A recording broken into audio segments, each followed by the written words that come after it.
In today's Kaizen Dental Success Stories podcast, we have with us Dr. Akshay Kumarswamy. He completed his BDS in India and then went on to do his masters in US. Even though he was eligible to practice there, he decided to come back to India. So we are going to talk to him about his journey of deciding to go abroad and then eventually returning to India. Dr. Akshay completed his BDS from Cods Davangere, after which he went on to do a certificate in advanced dentistry from Boston University, followed by a 3 years master's in periodontics from the UNC. Post his training, he taught at two different schools in the USA and was the director of the implant training program at East Carolina University. He still holds a license to practice dentistry in the state of Florida. He currently practices full-time in Mumbai, along with training future dentists in the field of periodontics and implantology. Hi, Dr. Akshay. It's been amazing that you have taken time to come here and explain your young dentists about your entire journey. The best thing I liked about your journey is, though you made shifts from one place to another, you kept an open mind and were not forced to stick to what you had decided before. You had an open mind always. So before we come to that part, I want to ask you the first question. You had an amazing practice. Your father is one of the foremost periodontists in Mumbai. You decided to leave that and shift to US. What made you do that? Thanks, Satish. Thanks for the introduction. And it's it's a toughie now when I think back as to what the decision-making process as to going abroad. So one of the things that once I finished my BDS, I came back to Bombay, but of course with no intention. I finished my BDS in Davangere, which is in Yeah. Karnataka. And after I came back, of course, I said, okay, I'll probably join the practice. Joined the practice and went on for about a few months. And then my dad is like, okay, what's next? And I said, I haven't thought about anything. I mean, should I do MDS? Should I do this? Like, well, you have to, if in case you are wanting to go to the next level of practice in dentistry, you have to do a master's. So I said, okay, so probably I need to start thinking about it, start writing my entrance exams and all of that. So I believe I started studying for it. And then my dad one day is like, okay, if in case you are thinking of master's, I don't think you should do it here.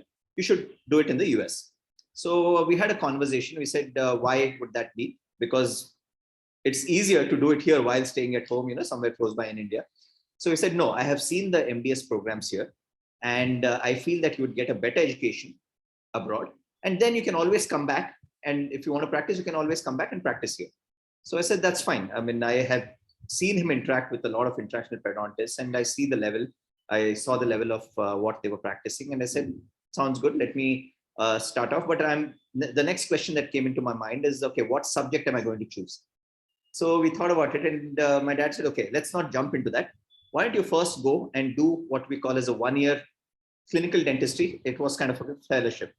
So it's basically like an internship for the US candidates. This was called AEGD, Yes. Advanced Education in General Dentistry. So I went to Boston for this 1 year general dentistry internship, if you may call it, where I was given one chair in the dental school. So that is Boston University is where I went. And we were given one dental chair. We were about, I think, 7 or 8 residents. Each resident had this chair where the patients rotated in and out, and you had to take care of them as a comprehensive care. Believe me, the first few months were the worst in my dental career because I was so far behind what my US colleagues were doing. I had no clue what I was doing. I, in fact, was also hearing from my professor saying, okay, you don't know this, you don't know that. What kind of a dental education have you got? And I was really embarrassed. I was embarrassed that we were taught something in dental school which made no sense now in the real world. Okay. And of course, many of us will think of it now and we're like, yeah, that is true. So this one day, I still remember when a patient came in and he wanted a crown to be cut. To be honest, in dental school, I probably cut one crown, or maybe I did not even cut on a real patient. It must have been on typhodonts. And they gave it to me and say, okay, cut a crown. 1 hour, 15 minutes, 1 hour, 1.5 hours later, I'm still cutting the crown. My professor walks in like, what is happening? So she asks me to get up, does it herself, and then says, okay, now give a temporary crown. And I look at her, I'm like, I have no idea what is that and how to give a temporary crown. So these are the things that I was like, okay, I need to learn this. So those first 6 months were the worst, again, of my career I was depressed. It was Boston. Winter is bad in Boston. That 15 days when everybody goes home, I was planning to come back to India, but I said, okay, the tickets were crazy. So I said, I'll probably stay back and maybe learn what I have not learned. So I stayed back starting, and I think this course was from June to July. So starting that January and February, I could see a change in myself. I said, okay, I started doing my crown preps better, started giving temporaries better. So it was more of a prostho involved program. So I did that. And then again, I had to plan for what next, because the program ended in June. Okay. And along with that, of course, my visa also ended. So I had to start thinking. So then what I did was I started applying for jobs in the Boston area. There was a caveat in those Boston licenses, Massachusetts, where you could work in a community health center if you finish this 1 year of program. So I applied, I got a job. In the meanwhile, I started applying for programs. And that is where I had to make a decision with subject. So I liked pros, but in Boston, I could see the pros residents come into the clinic or to their workstations at 3 a.m, getting things ready for the next day. I said, this is not something that I plan to do. I cannot forego my sleep and come and work late at night. So I said, I'm interested in surgical fields. Then oral surgery, of course, made sense. Oral surgery in the US is a 6-year program. So I said, okay, I cannot put 6 years of my life in trying to do that. And then, of course, that meant my coming back to India was completely shut off, which I wanted to keep it open in some way. So I said, okay, perio seems best. I've seen my dad work. I've seen his colleagues. And I said, seems like a good career choice. So I applied to different perio programs and was lucky enough to be accepted into the UNC program, North Carolina. So I gave up that job offer in Massachusetts and then moved into UNC to start the perio program. So that is how I kind of decided, based on the inputs that I got from people who are already doing MDS here, from my dad, saying, okay, I think it would be better off if I got an education from there, and then decided whether I want to come back or stay there. Okay. So you were telling me about the clinical differences. What other clinical differences in terms of dentistry you saw, where how they practice there and in India? So one of the big differences is the fact that there is insurance there. And I'll tell you the good and bad of it. Insurance, of course, whenever insurance is present, the dentist's level of remuneration automatically goes down a bit. Okay. Because again, everyone there is, everyone in the world is there to make money. Okay. So insurance companies brings about a third component in the patient-doctor relationship, where they're also trying to make some money. So that automatically brings it down. But on the reverse, what happens is they are pushing more patients towards your practice. Because patients get insurance and they have a limit. Let's say, I think most of the patients have about a $1,500 limit.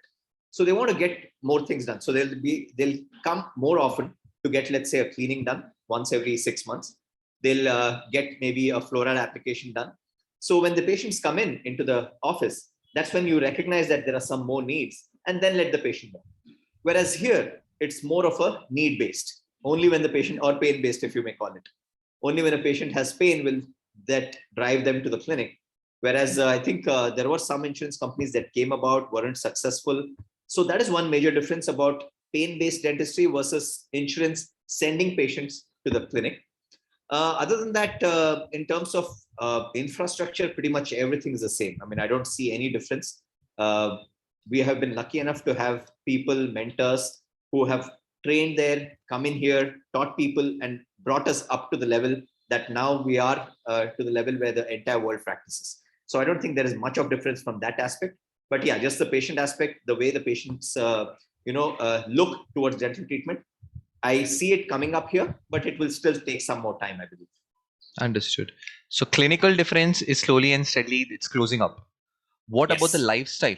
The shift from staying here, the coldness in Boston, temperatures across various places in US being extremely different. How did you feel that?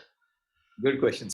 Before you listen to the answer to that question, I would like to remind you, if you're enjoying this content, do not forget to hit the like button below. And I'm sure you're subscribed to our channel because we keep on coming up with such amazing content always. So I'll tell you my trajectory. So I stayed in Boston for 1 year. Then I moved down to North Carolina. Now, North Carolina is somewhere in the middle where the cold is not that extreme. It's still cold. And it can get really hot. So I moved to North Carolina. I did my master's there for 3 years. And after that, I moved to Fort Lauderdale, which is in Florida. That was where I had my first job. I was a assistant professor in Nova Southeastern and did some private practice on the side as well with a Florida license. And that is when we got married. And of course, Aparna came and joined me.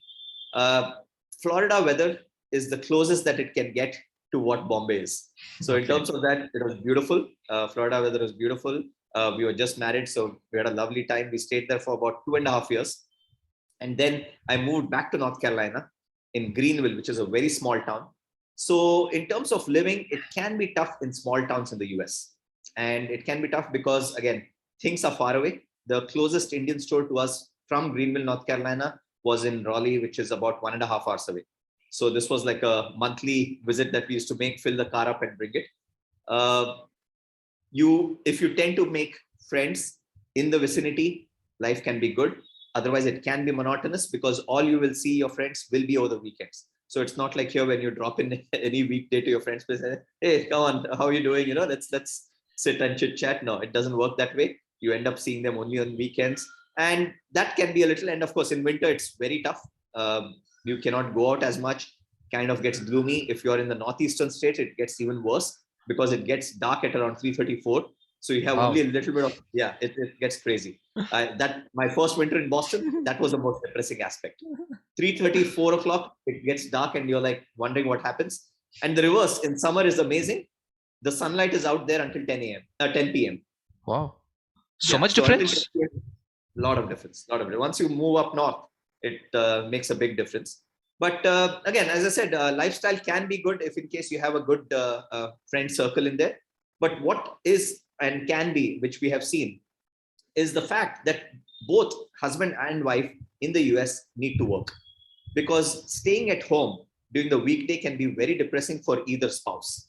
And that is something that we also found out. Again, Aparna had her MDS degree, came in there. Having an MDS degree, she could not work. Again, she had to go back to school, which of course we had to make a decision about that. So that can be depressing for someone. And especially if in case you bring in a kid into the picture, it makes it even worse. So that is something which I always tell people: decide beforehand whether both of you are going to work. If not, try to work towards it where both of you are getting into a position where it will keep you busy throughout the week. So that is very important in the US. Again, single income makes it really difficult in the US. So a lot of people that you see would have both of them working, both in a couple. You were telling about having a child makes it more difficult. Why do you think so? People tell the education is better there, everything is easier there. Why do you feel that? Very good question. So what happens is, let's say, for example, if you talk to someone in California, okay, let's say you're talking to someone in San Francisco, San Jose area, you have a lot of help in terms of someone coming to take care of the kid at home. Okay, so you have a lot of these, and if somebody's watching this broadcast from there, you have a lot of these Punjabi aunties who are there, who are willing to come home and help rear your child, just like how we have nannies here. So these are parents of some other people who come in and help out. Whereas the place we stayed, we did not have any help. So from coming from India in a place where we have a lot of help to not having anyone help is a big difference. So for someone who's, has a newborn, it gets very difficult to manage the kid alone when the husband or the wife goes to work and the other parent has to be at home. That gets very difficult. So that is the reason why you have to be very careful about either planning a child, for example, or the place that you stay in the US where you need help, because nannies can be expensive. So you have to budget for that when you're planning about a family as well. Understood. So how was Dr. Aparna's, your wife's experience there? Did she enjoy living there? And she didn't think of going back to college out there? What was her views? Good point. So what happened was, as I mentioned, we got married and we came into Florida. So the first I believe 2.5 years, beautiful. I mean, the honeymoon period of life. It was amazing being in Florida, close to the beaches, having to work. But what happens is Aparna started staying at home. Okay. So during the weekdays, I was at work, Aparna was at home. So with no interaction. So that kind of got to her. And it can happen to anyone who has studied. I mean, for example, she had an MDS degree from here. And we then had to make a decision. Okay, do we try to get you back to school? Okay. Or do we end up going back to India? Now, that decision also was made on the fact, if she went back to school, we also had to think about the finances. It's not easy in terms of going back to school, can cost anywhere between $400,000 to $500,000. Okay, the living expenses, the school. She had to live somewhere else. Then it would be a long distance. So we had to think about all of that before we made a decision. And then we said, okay, let's do one thing. We will try to stay a few more years. And of course, I finished my studies, had taken a loan. So I had to make sure that I had to finish the loan off. I did not want to come back to India with a loan on my head and then start working here, and paying a loan, US loan from India is just difficult. It does not make sense. It's not practical, exactly. So then I said, okay, let's do one thing. We'll work towards getting the loan off. And immediately once it's off, we are off to India. So we worked towards it. I took up a job in Greenville, which is, of course, even more remote than Fort Lauderdale was. Fort Lauderdale was not remote at all. Florida was a nice touristy destination. But Greenville was a little remote. There was not much of things other than the university town. Took up that job because it was, of course, a good position. I had an elevation, a promotion in the position, which meant a higher pay, which also meant I could pay off my loan faster.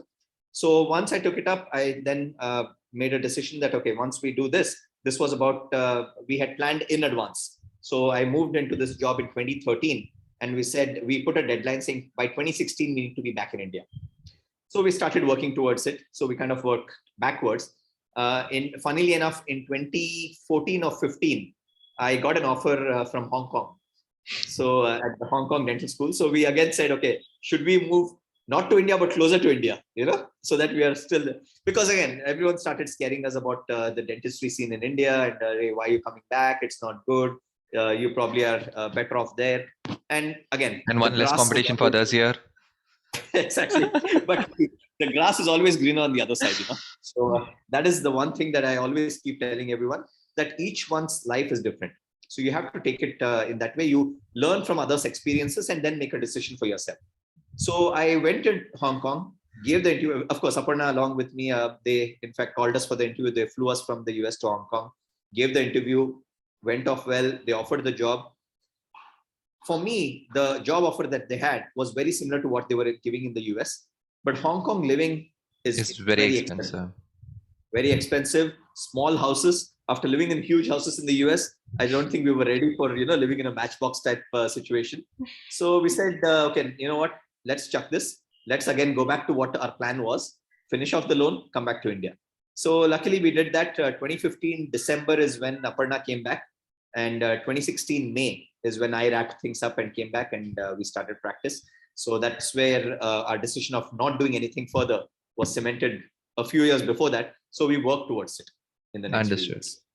Now you had a shift from India to US, but when you come back, there's a reverse shift as well. Used to bottled water, back to normal water. Okay, how was that shift? Did you find it difficult readjusting to the Indian situation? Both of you? You know what? Once a Mumbaikar, always a Mumbaikar. I don't. So what I did was, I still remember this. I came back on 22nd of May, 2016. Okay. And I came back and my dad was like, okay, what next? I said, okay, because see, in our clinic, we already, dad, of course, was working and we already had associates. So this was like me pushing into the clinic scenario and saying, okay, even I want to work.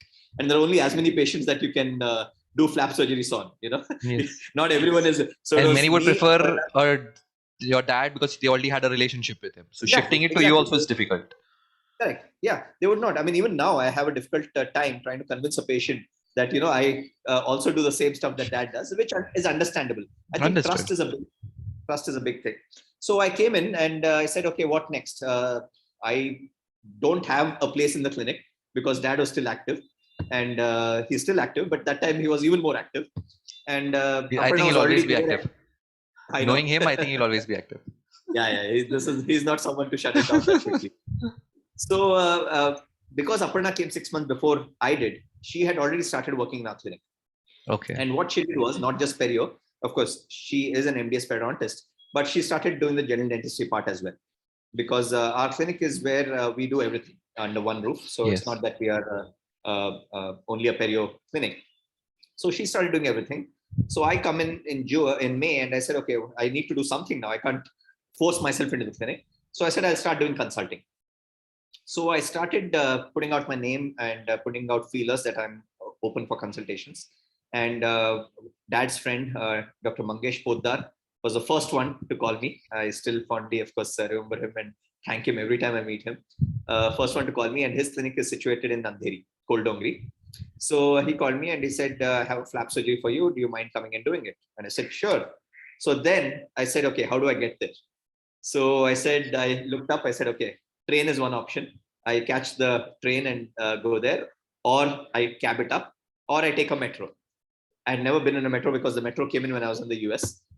So I said, I'm going to take the metro. So I took the auto from here to Ghatkopar railway station, took the metro, went in there, came back in a local train, and I never never went back from that. And since then, I started traveling in local trains until, of course, COVID stopped it. So no, the transition was easy. There was not much of bottled water at all. I went straight back to the regular water that was there. I, of course, had to take care in the initial few months, but I think the transition was very easy. I think even though I stayed away from Bombay for about, I would say, 18 years and India for about 10 years, because I left home in 2001 for my dentistry and came back only in 2017. So the transition wasn't that difficult. Yes, the transition, what was difficult was trying to, of course, when you come back, you lived away, you have your own ways Set things work. rules. Correct. And then you come back, you live with your parents. Of course, now haven't lived with them for so long, different ways, so you get adjusted. So all of that took some time. And but again, I don't think transition was much of an issue. Okay. So now from your story, I realized you always were willing to take whatever comes in front of you. Look at all options and select the best one. Okay. But Right. there are some young dentists who think that either abroad or India, that's the only two options, or they make up their mind in the start. Right. Based on your journey, what advice you would like to give them so that they are more well prepared when they go abroad and are not worried and are caught on the back foot when something happens? Good. So and this is what I do. And again, as I was telling you, I do some private counseling for students who want to go abroad. And if anyone wants to reach out, please feel free. I'll leave the We'll put contact details. your details Yeah, in our Instagram contact. page. Yeah. Yeah. So what I ask them, and when many of them come in, and usually, of course, they come in post BDS saying, okay, I'm thinking of going abroad. What should I be doing? I ask them a question which sometimes can be a little too early for them, but again, they need to start thinking. I ask them, what are your plans in terms of settling down, marriage? Okay. And again, I direct them mostly to the female candidates, and I'll give you a reason. I direct them to the female candidate. I said, what is yours? So they say, okay, no, I don't have anything, but I'm willing to get married to someone there as well. So I said, good. If that is an option, go ahead and do what I call the DDS option. So there are two options in when you go to the US. You either go a direct MS option, which I did, or you go a DDS option. Serious route. The MS option, unfortunately, allows you to practice only in a certain states. So right now, they have been reducing the number of states that MS people can practice in, because let's be honest, every country wants to protect its graduates. Okay, so they do not want people coming from abroad going straight into an MS and then practicing and giving competition. So the number of states have been reducing. In Florida, it was allowed previously that an MS person could practice. They got rid of it while I was giving the exam. So I had to fight a court case to get my license, which I finally did. Yeah, it was crazy. I had to fight a court case there and finally got a license. And now they have stopped MS people. So coming back, I tell them that the decision tree depends on where you're going to settle down, with whom you're going to settle down. The reason being, if in case you go and do an MS, and let's say you practice in a state like Virginia, you get married and your husband is a software engineer who cannot move out of California, there is no way that you'll be living separate lives. Okay, because your MS probably may not be allowed to, they'll not allow you to practice in the state of California with just your MS. Okay, and again, here I'm just taking state names. It may or may not be true, all the rules that are there right now. So I said that is a decision that you have to make. Now, honestly speaking, if I were at that age, I would probably not even be thinking of marriage. I'm talking about people who are 23, 24. They say, no, I'm not thinking. I said, okay, then the best thing to do is go the DDS route. Okay, it's a little bit more expensive, but at least you have the freedom to practice in all 50 states of the United States. And again, I'm talking more of the United States right now because that is what I'm familiar with. I'm not too familiar with UK and Australia. So I do that. Whereas someone comes in and says, Doc, I think I want to come back. I said, okay, fair enough. You can take the MS route, but be open-minded that if in case things change in your life, you can still go and do DDS after MS later on, and then opens up the avenues for other states. That is one thing. The other thing that I talk to them about is the monetary aspect. People think that, okay, you know what, my father here probably has to sell a flat and get that money, and then I can take that money, which is fair enough. I've seen many people do that. Their parents have put in investments, and then they pull all of that out to send them abroad and get them settled, which is fair enough. No issues with that. But not everyone is as lucky. There are some people who are coming from middle class who want their children to go abroad. So I tell them that you can take a loan abroad as long as you have what is called as a local cosigner of your loan.